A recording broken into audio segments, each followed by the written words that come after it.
So should you be buying your properties in your own name or in a company name? And the reality is there is no one answer to this. And the first thing I'd say is I'm not an accountant. So really you should be getting professional help on this, and you should be going to see an accountant, a UK qualified accountant, who can give you the proper advice on what you do. But the general thing is that actually it depends on what your purpose is, okay?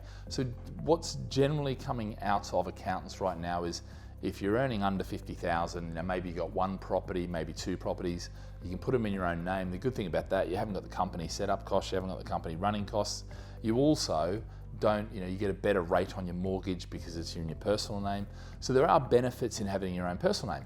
But as you start to build bigger, you're then not going to get the benefit of being able to claim the tax back. And I think that's one of the key things, or offset the mortgage costs on the property. So what you'll tend to find is as you build your portfolio bigger, then you're definitely going to be looking at putting them into a company, and you'll have those additional costs in the mortgage and things like that. The question then becomes, do you put them, one company with multiple properties?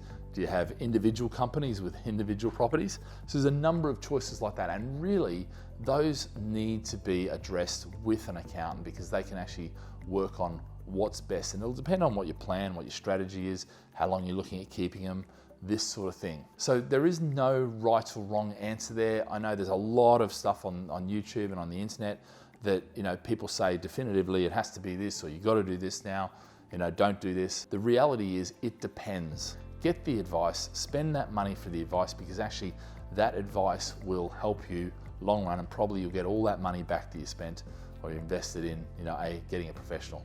And not only that, the sleepless nights that you would have had if you didn't get it, you won't have by getting it, by getting that advice. So I think that's the real key here, is as much as it's great to say this is what to do here, this is what to do here, no, get the advice. All right, guys, like, share, follow.